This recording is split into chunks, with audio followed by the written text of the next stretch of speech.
আপনি 8 রাকাত করেন সময় নিয়ে, আর কালকে থেকে কমসে কম 4 রাকাত করেন, তাহলে আপনি হবেন কি অনিতির। সুবহানাল্লাহ। সহিহ বুখারীর হাদিস,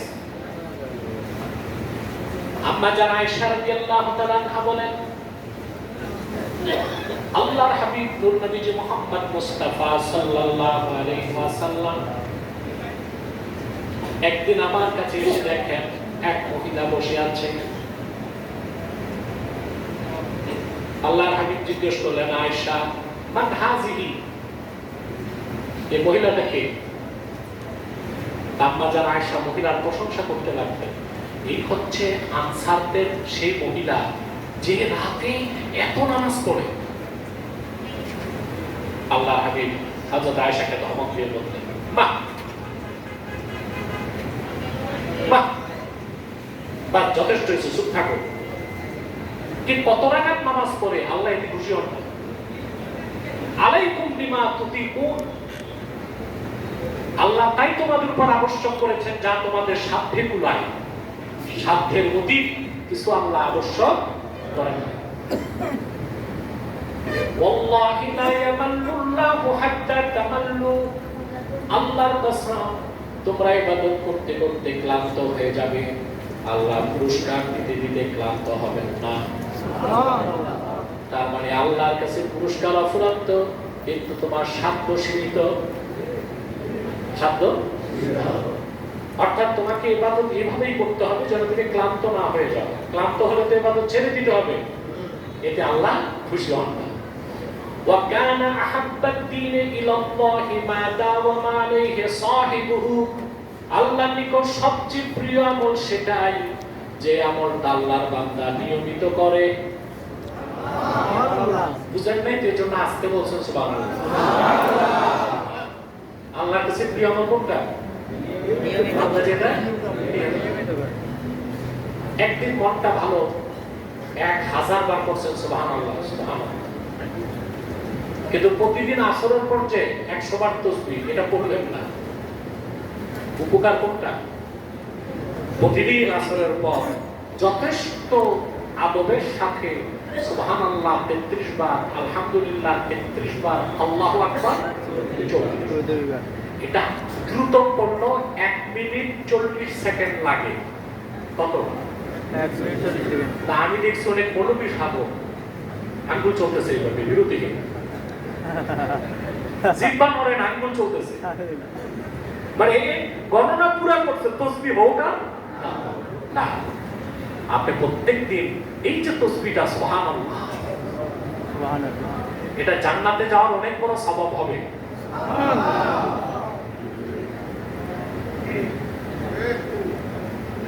কি বল? যাও, কথা বুঝতেছেন? তা যে আমলটাই করবেন কম হোক নিয়মিত হবে। কথা বুঝাতে পারলাম আপনাদের? যে আমলটাই করবেন কম হোক নিয়মিত করতে হবে। আপনি যখন আমলগুলো নিয়মিত করবেন আল্লাহ সন্তুষ্টির জন্য, তখন আপনার জায়গা হবে কামিদিন, আল্লাহর বিনয়ী বান্দাদের মধ্যে আপনার জায়গা হয়ে যাবে। পারবো না ভাই? খুবই কঠিন না সহজ? মেহনত লাগবে। কি লাগবে? তারপর হচ্ছে ওয়াল মুনফিকিন, যারা খরচ করে। কি করে? খরচ করার অর্থ কি?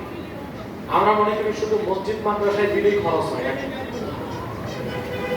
মসজিদে দেওয়া, মাদ্রাসায় দেওয়া, দিনের কাজে সহযোগিতা করা, এতিম মিসকিন ক্ষুধার্ত মানুষকে খাদ্য দেওয়া, যার পড়াশোনার টাকা নাই তারে টাকা দেওয়া, কুমারী কোনো মেয়ে গরিব তাকে বিয়ের ব্যবস্থা করে দেওয়া, মাথা গোজার মতো ঘর করে দেয়া, যে অসুস্থতায় ভুগছে তাকে চিকিৎসা সেবা দেওয়া, এমনকি নিজের স্ত্রীকে আল্লাহর সন্তুষ্টির জন্য খাদ্যের লোকমা তুলে দেওয়া, সবটাই ইনফাক ফি সাবিলিল্লাহ, আল্লাহর পথে খরচের সওয়াব হয়ে যায়।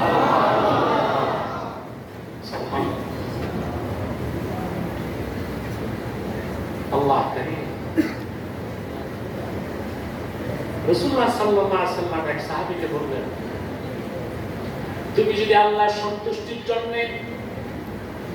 তোমার আপন স্ত্রীর মুখে খাদ্যের লোকমা তুলে দাও, তাবতাগি বিহা ওয়াজহাল্লাহ, আর এতে তুমি যদি আল্লাহর সন্তুষ্টি কামনা করো, স্ত্রীর মুখে লোকমা তুলে দেবার বিনিময়ে আল্লাহ তাআলা তোমাকে আল্লাহর পথে খরচ করার সওয়াব দিয়ে দিবেন। সুবহানাল্লাহ। তারপর আল্লাহ তোমাকে পুরস্কার দিবেন। সুবহানাল্লাহ বলেন। এখানে ব্যাখ্যার বিষয় না কেন করা হয়, যে আপনি স্ত্রী পরের মেয়েকে বিয়ে করে আনবেন, সে তো আপনার কাছে আমানত। কি আল্লাহর সন্তুষ্টির জন্য আমানত রক্ষা করতে হবে না? আমার দেশে অনেক গরিব মানুষ, বেকার মানুষ স্ত্রী পরিজন সন্তান লালন পালন করতে করতে বিরক্ত হয়ে যায়, হয় না? কাজের গ্লানি, কাজের বোঝা, প্রতিদিন একটা ভালো লাগে, প্রতিদিন ঘুম থেকে উঠো ফ্যাক্টরিতে যাও, প্রতিদিন ঘুম থেকে উঠো অফিসে যাও, প্রতিদিন ঘুম থেকে উঠো ব্যবসা করতে যাও, বিরক্তি এসে যায় মানুষের মধ্যে, কত খাটনি আর থাকবো।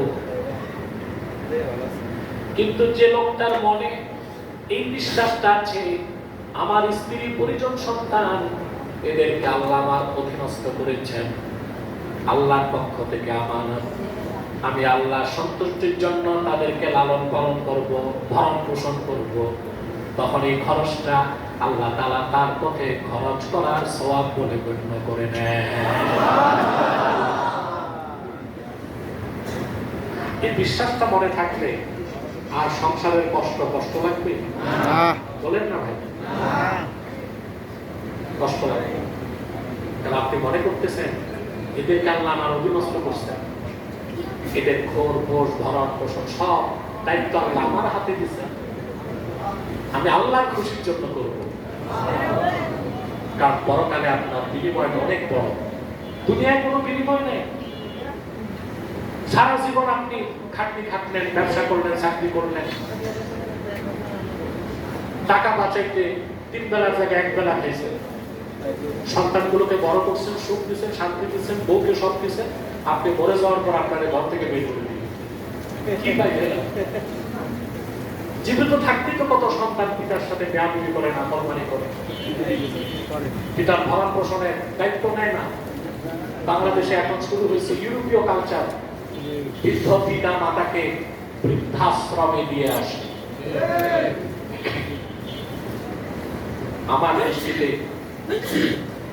এই যে এটা সরকারের ব্যর্থতা, পিতা মাতাকে বৃদ্ধাশ্রমে দিয়ে আসা, এটা একরকম জেলখানা। এটা তো আমার সরকারের দায়িত্বটা সমর্থন করা না সন্তানকে বাধ্য করা খোরপোশ দেওয়া? ইসলাম সব সময় সর্বোন্নত বিধান দেয়, সন্তানের উপর ওয়াজিব পিতামাতার ভরণ পোষণ লালন পালন। আমরা কি করি? শরীয়ত আইন মানি না, ইসলামী আদর্শ মানি না, পশ্চিমাদের আদর্শ নিয়েছি। গাজীপুরে আছে বিরাট এক বৃদ্ধাশ্রম, ওখানে গেলে দেখবেন এমন লোক আছে যে সাবেক সচিব, সন্তানরা ভরণ পোষণ দেয় না। যে লোকটা 32 বছর ঘুষ খাইল, টাকার পাহাড় জমাইল, সন্তান বউ বাচ্চার জন্য ফ্ল্যাট কিনলো, বাড়ি কিনলো, গাড়ি কিনলো, সব করলো, ওই লোকটার জায়গা হচ্ছে কবরে যাওয়ার আগে কই? সরকারের উচিত এগুলো দেখা, সন্তানদেরকে বাধ্য করা, পিতা মাতার ভরণ পোষণ সন্তানকে দিতেই হবে, ঠিক না? তারপরে আমার দৃষ্টিতে সরকারের উচিত বউ আশ্রম করা। কি এটার অর্থ বুঝেন? বউ আশ্রম, অনেক পিতা আছে বউ মারা গেছে, কিন্তু বুড়ার তেমন পাকনা বুড়া না, মোটামুটি আছে, সন্তানরা বিয়ে করতে দেন, তো সারা জীবন চোখের পানিতে বুড়ার বুক ভাসে, আরে বিয়ে করতে পারতাম। সরকারের উচিত এইরকম বুড়াদেরকে বিয়ে করায়া ফ্রি তাদেরকে বৃদ্ধাশ্রমে বউ দিয়া ভরণ পোষণ করতে। কি বলে বৃদ্ধাশ্রম চাই না বউ আশ্রম চাই? জানি না এটা কোন রাজনৈতিক দল করবে কিনা, করা উচিত। তাহলে আমরা খরচ করবো। দিনের পথে দিনরাতের জন্য। অবশ্য আপনার সবচেয়ে খুশি হন ক্ষুধার্তকে খাবার দিবে, আল্লাহ সবচেয়ে খুশি হন। মনে রাখবেন, শুধু থালা বাটি নিয়ে যারা ভিক্ষা করে তারাই অভাবী না। সবচেয়ে বড় বিপদে সেই সব অভাবী যারা মধ্যবিত্ত, নিম্নবিত্ত, ভিক্ষাবৃত্তি করে না, না খেয়ে ক্ষুধার কান্না মুখ চেপে বন্ধ রাখে, প্রতিবেশীর কাছে হাত পাততে পারে না। আমাদের উচিত আমরাই প্রতিবেশীদের নজর দেব, খেয়াল করব, যথাসম্ভব তাদেরকে খাদ্য সামগ্রী পৌঁছে দিব। পারবো না ইনশাআল্লাহ। 5 নম্বর হচ্ছে ওয়াল মুস্তাগফিরিনা বিল আসহার। সুবহানাল্লাহ। সাহার, ওয়াক্তুস সাহার, ওই সময় যখন আপনারা সাহরি করেন, কি করেন? সুবহে সাদেকের আগের মুহূর্ত, রাত অর্ধেক চলে যাবার পর সুবহে সাদেকের আগ পর্যন্ত রাতের ওই সময়টা কি সাহার। তখন মানুষ কি করে? সাহরি করে।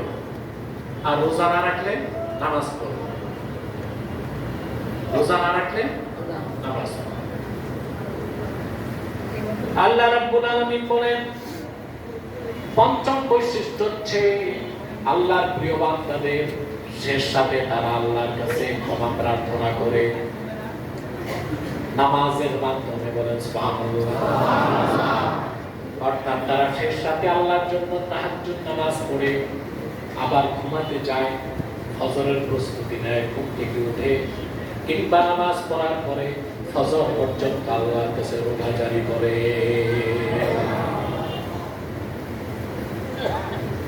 পরীক্ষামূলক করে দেখবেন, আমি বলে যাই, শেষ রাতে উঠে ওযু গোসল করে 2-4 রাকাত নামাজ পড়বেন, দরুদ সালাম করবেন, আল্লাহর কাছে কান্নাকাটি করবেন, কোরআন তেলাওয়াত করবেন। 1 দিন, 2 দিন, 3 দিন, 4 দিন, 5 দিন, 6 দিন, 7 দিন, 40 দিন এই আমলটা করার পর আপনাকে আর ডেকে তুলতে হবে না, আপনি বিছানা থেকে উঠে যাবেন। শেষ রাতে আল্লাহর ইবাদতে এত অপার্থিব আনন্দ, মজা, লুৎফ আল্লাহ রেখে দিয়েছে। সুবহানাল্লাহ। সালাতের মাধ্যমে, নামাজের মাধ্যমে আল্লাহর বান্দা সবচেয়ে বেশি দ্রুত আল্লাহর নৈকট্য লাভ করতে পারে। কিসের মাধ্যমে? আল্লাহ বলছেন ওয়াসজুদ ওয়াক্তারিব, সিজদা করো, কাছে আসো। এই অফার কার পক্ষ থেকে? সুবহানাল্লাহ। নামাজ পড়ো, কাছে আসো, আল্লাহু আকবার। আল্লাহর নৈকট্য পেতে শেষ রাতে তাহাজ্জুদ নামাজের কোনো বিকল্প নাই। নামাজ পড়ে হাত তুলে চান আল্লাহর কাছে, কি চাইবেন আপনি? অভাব বলুন, দুঃখ কষ্ট বলুন, সংসারের অশান্তি বলুন,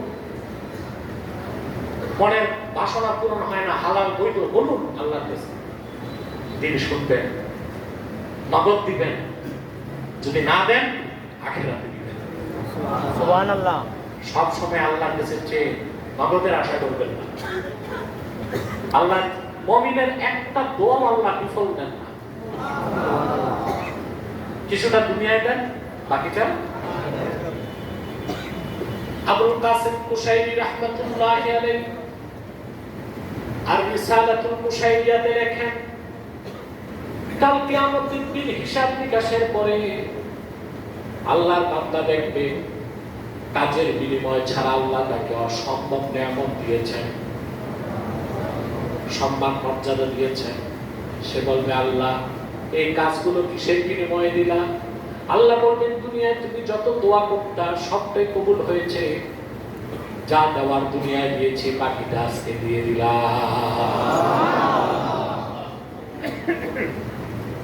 কখনো বিফলে যায় না মুমিনের দোয়া। সুবহানাল্লাহ। যদি মুমিন ইমানদার হয়, হালালখোর হয়, আর দোয়া যদি দিল থেকে হয়, কোথা থেকে? তা শেষ সাথে নামাজ পড়বেন শুধু আজকে?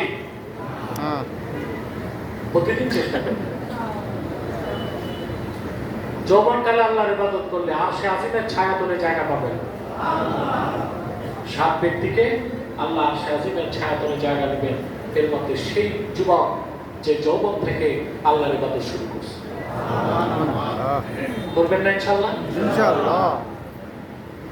আমি শেষ রাতে নামাজ পড়লে কি ফজিলত, একটা হাদিস শোনাচ্ছি। সুনান তিরমিজির হাদিস। আল্লাহ হাবিব সাল্লাল্লাহু আলাইহি ওয়াসাল্লাম ইরশাদ করেছেন,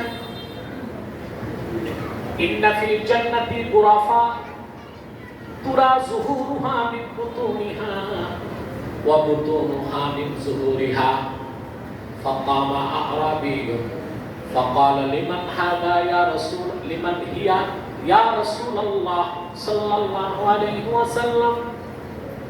আল্লাহর হাবিব সাল্লাল্লাহু আলাইহি ওয়াসাল্লাম বললেন, আল্লাহর জান্নাতের মধ্যে কিছু কামরা আছে, যে কামরাগুলোর ভিতর থেকে বাহির দেখা যায়, বাহির থেকে ভিতর দেখা যায়। সুবহানাল্লাহ। এক বেদুইন সাহাবী দাঁড়ায় গেলেন, বললেন, ইয়া রাসূলুল্লাহ ইয়া হাবিবাল্লাহ, জান্নাতের কথা শুনেছি, জান্নাতের ভিতরে এই রকম কামরা আল্লাহ কাকে দিবেন? আপনারাও কি চান? মনের কানে শুনে হৃদয়ের পাতায় লিখে দিবেন, পারবেন? আল্লাহর হাবিব সাল্লাল্লাহু আলাইহি ওয়াসাল্লাম ইরশাদ করলেন, লিমান আতামাল কালাম ওয়া আত'আমা আত-তা'আম ওয়া আদামা আস-সিয়াম ওয়া সাল্লা ফিল লাইলি ওয়ান নাসু নিয়াম। আমার জুম্মাত সমস্ত ফরজ ওয়াজিবের পরে 4টা নফল কাজ করবে। যে ব্যক্তি তার মুখের কথাকে পবিত্র করলো,